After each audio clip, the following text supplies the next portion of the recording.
আসসালামু আলাইকুম প্রিয় দর্শক, শেখ হাসিনা প্রথমবারের মতো আমি নিশ্চিতভাবে যেটা বলতে পারি, প্রথমবারের মতো প্রকাশ্যে এসে একটা সভায় বক্তৃতা করলেন। প্রকাশ্যে তিনি ফিজিক্যালি আসেননি, ভার্চুয়ালি এসেছেন, মানে ভিডিও কলের মাধ্যমে তিনি একটা সভায় যুক্ত হয়েছেন এবং সেখানে বক্তৃতা দিয়েছেন। গত অগাস্টের 5 তারিখে দেশ ছেড়ে পালিয়ে যাওয়ার পর এই প্রথম ওনাকে ভার্চুয়ালি দেখা গেল। এর আগে দু একবার ওনার কিছু টেলিফোন কল আমরা দেখেছিলাম, সেগুলো নিয়ে সন্দেহ ছিল। আওয়ামী লীগের পক্ষ থেকে কখনোই অথবা ওনার দলের পক্ষ থেকে কখনোই সেই কলগুলো যে শেখ হাসিনাই করেছেন তেমন কোনো সত্যতার কথা কেউ বলেনি। অনেকে ভেবেছিল এগুলো হয়তো এআই এর মাধ্যমে ক্রিয়েট করা, অনেকে এমনও ভেবেছিল হয়তো শেখ হাসিনাই কল করেছেন এবং এটা কিভাবে এটা মানে আপনার রেকর্ড হলো এবং বাইরে ছড়িয়ে পড়লো, এটা নিয়ে অনেকের মধ্যে কিন্তু নানা ধরনের সন্দেহ ছিল। কাজে এটা নিশ্চিত ছিল না, কিন্তু এবার নিশ্চিত যে উনি একটা আলোচনা সভায় ভার্চুয়ালি যুক্ত হয়েছেন। কোথায় হয়েছে সেই আলোচনা সভা? সেই আলোচনা সভা হয়েছে নিউ ইয়র্কে সেই আলোচনা সভা আজকে হয়েছে এবং এই নিউজটা আমি পেলাম কলকাতার আনন্দবাজার পত্রিকায়, এবং সেটা আজই মানে 3 ডিসেম্বর সন্ধ্যা 6টা 11 মিনিট ওদের সময়, তার মানে আমাদের সময় হলো মানে 6টা 41 মিনিটে সন্ধ্যা তারা এই নিউজটাকে আপ করেছে।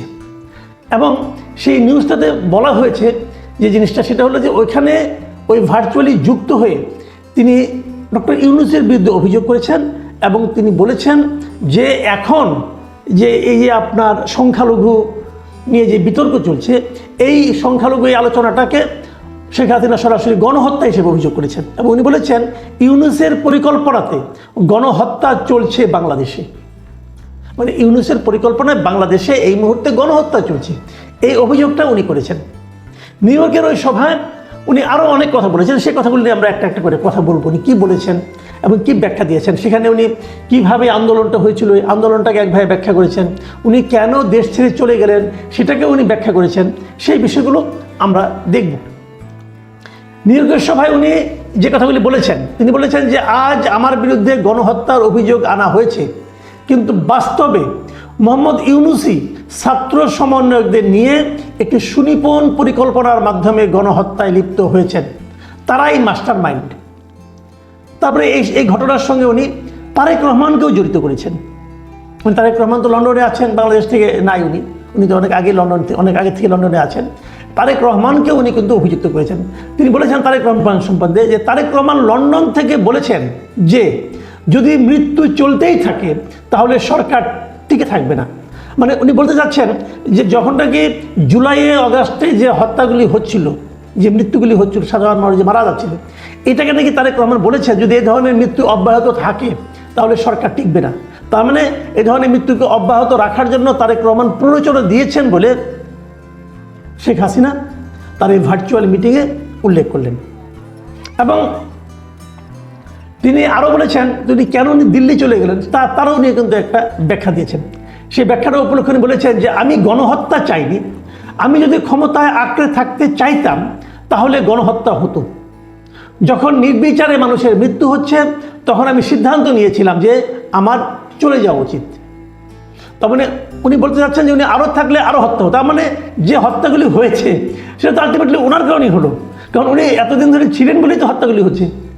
উনি বলতে চাচ্ছেন যে আমার, যেমন উনি এক জায়গায় বলেছেন যে আমাকে খুনের পরিকল্পনা করা হয়েছিল, আমার নিরাপত্তা রক্ষীরা ঠেকাতে যদি গুলি চালাতেন তবে গণভবনে বহু মানুষের মৃত্যু হতো, আমি তা চাইনি।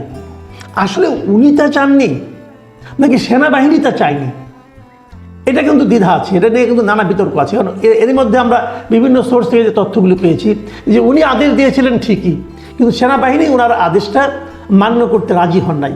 সেনাবাহিনীর কর্মকর্তারা, শীর্ষ পর্যায়ের নেতারা বলেছেন যে আমরা এই দেশের মানুষের উপর গুলি চালাতে পারবো না। উনি কিন্তু ঠিকই অর্ডার করেছিলেন এবং সেনাবাহিনী ওনার আদেশ মানছেন না বলে তাদের সঙ্গে হম্বিতম্বিও করেছেননি। কিন্তু আমরা দেখতেছি উনি এখন বলতেছেন যে উনি চান নাই, এই জন্য উনি চলে গেছেন। ঠিক এই ধরনের একটা কথা আপনাদের মনে আছে কিনা জানি না, এরশাদ সাহেব একসময় বলেছিল যে গণ আন্দোলনের মুখে, গণবিক্ষোভ আন্দোলনের মুখে ওনাকে পদত্যাগ করতে হয়েছিল। তখন উনি বলেছিলেন যে আমি গণহত্যা এবং মানুষের মৃত্যু চাইনি বলে ক্ষমতা হস্তান্তর দিয়ে চলে এসেছি। তো এইগুলি কি আসলে কারণ নাকি অজুহাত নাকি পরবর্তীতে মানুষের সিম্প্যাথি পাওয়ার একটা অজুহাত, এটা আমি বলতে পারবো না। উনি কি মনে করে বলেছেন না বলেছেন এটা হয়তো উনিই জানেন।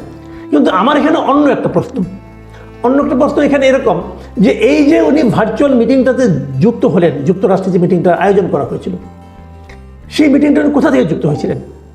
উনি কিন্তু ভারত থেকে যুক্ত হয়েছিলেন, এবং সেটাই বলা হয়েছে, ওখানে মিটিংও বলা হয়েছে যে উনি ভারত থেকে ভার্চুয়ালি এই মিটিংয়ে যুক্ত হচ্ছেন এবং হয়েছেন। কারণ ভারত থেকে উনি কীভাবে যুক্ত হলেন? ভারত উনি আশ্রয় আছেন, ভারত সরকার শেখ হাসিনাকে আশ্রয় দিয়েছেন। এখন এই যে কথাগুলি উনি বলছেন শেখ হাসিনা ভার্চুয়াল মিটিংয়ে যুক্ত হয়ে, সেগুলো তো আলটিমেটলি আমাদের দেশের বর্তমান যে সরকার আছে তার বিরুদ্ধেই যাচ্ছে। বর্তমান সরকারকে উনি খুনি বলছেন, বর্তমান সরকারকে সরকার প্রধানকে উনি গণহত্যাকারী বলছেন, এবং বর্তমান সরকার কীভাবে গণহত্যা করে ষড়যন্ত্রকে তাকে সরিয়েছে সে সমস্ত কাহিনী বলছেন। তো এই কাহিনীগুলি উনাকে ভারত কেন তার মাটিতে থেকে বলতে দিচ্ছেন? এই প্রশ্নটা কিন্তু উঠতে পারে। আজকে যদি ভারত থেকে একজন যেমন আমরা তো মনে আছে আপনাদের যে ওই উলফার এক লিডার আমাদের এখানে ছিল, তাকে তো আমরা ধরে ইন্ডিয়ার কাছে ফেরত দিয়েছি। কেন দিয়েছিলাম? কারণ আমরা বলছিলাম যে আমার দেশের মাটিতে বসে আমার প্রতিবেশী রাষ্ট্রের বিরুদ্ধে সে ষড়যন্ত্র করছে, অথবা তার বিরুদ্ধে সশস্ত্র সংগ্রামে পরিকল্পনা করছে অথবা পরিচালনা করছে, কাজে সেটা আমরা মানব না, আমরা দিব না। প্রতিবেশীর সঙ্গে আমাদের সম্পর্কের এটি হলো একটা শর্ত। তাহলে ওদের সঙ্গে আমাদের শান্তিপূর্ণ সম্পর্ক তো আছে, দৃশ্য তো যা কিছু হোক না কেন, কিন্তু কূটনৈতিকভাবে তো ওনারা আমাদের বন্ধু, আমরা ওনাদের বন্ধু, আমরা ওনাদের প্রতিবেশী। তো আমাদের একজন লোক ওর দেশে বসে তাদের আশ্রয় থেকে এবং তাদের সরকারি আশ্রয় থেকে, কিন্তু লুকিয়ে থেকে না, সরকার তাদের আশ্রয় দিয়েছেন, এবং উনি যে মোবাইলগুলি ব্যবহার করেন, যে সিম ব্যবহার করেন, সেগুলি সবই তো ইন্ডিয়া গভর্নমেন্টের দেওয়া। তো ইন্ডিয়া গভর্নমেন্টের প্রযুক্তি ব্যবহার করে ইন্ডিয়া থেকে বসে উনি বাংলাদেশ বিরোধী প্রচারণা চালাচ্ছেন। এটা ইন্ডিয়া কেন করতে দিচ্ছে? ইন্ডিয়ার যে কূটনৈতিক যে নীতি নৈতিকতা, তাকে এই ধরনের আচরণকে পারমিট করে? আমি জানি না আমাদের সরকার এটা কীভাবে নেবে। আমি তো মনে করি আমাদের পররাষ্ট্র মন্ত্রণালয় উচিত যে এই ধরনের তৎপরতা যদি ভারত থেকে চালায়, তাহলে ভারতকে বলা যে আমাদের এই ভদ্রমহিলার বিরুদ্ধে তো অলরেডি অনেকগুলো হত্যা মামলা করা হয়েছে, তার বিরুদ্ধে এখানকার আদালত সমন জারি করেছে, তাকে তো আমাদের এখানে ফেরত পাঠানো উচিত। কিন্তু তা না করে তাকে ওখানে অবাধে বসে আমাদের রাষ্ট্রবিরোধী প্রচারণা চালানোর যে সুযোগ দেওয়াটা, এটা ইন্ডিয়ার উচিত কিনা, এটা কিন্তু একটা দেখতে হবে। আবার দ্বিতীয়ত, আমরা কিন্তু অনেক সময় এমনও দেখেছি যে একটা দেশ থেকে সে পালিয়ে চলে যায় আরেক দেশে, সেই দেশ তাদেরকে আশ্রয় দেয়। যেমন আমাদের স্বাধীনতা যুদ্ধের সময় আমরা কি দেখেছিলাম, আমাদের আওয়ামী লীগের নেতারা কিন্তু ভারতে পালিয়ে গেছে, যে ভারতে বসে থেকে কিন্তু যুদ্ধটা পরিচালনা করছেন, শুরুটা করেছেন।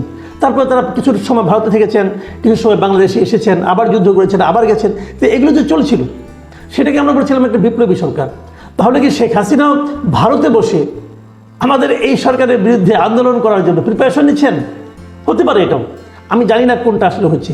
কিন্তু রিয়েলিটি হলো শেখ হাসিনা প্রথমবারের মতো আসলেন, এবং আমার ধারণা আগামীতে উনি এভাবে আরও আসতেই থাকবেন, এবং উনি যে আসবেন এভাবে নিয়মিত ভার্চুয়ালি, আমার ধারণা বাংলাদেশে অনেক অনুষ্ঠানে উনি ভার্চুয়ালি যুক্ত হবেন, যেমনটি নাকি তারেক রহমান গত কয়েক বছর ধরে হয়েছিলেন।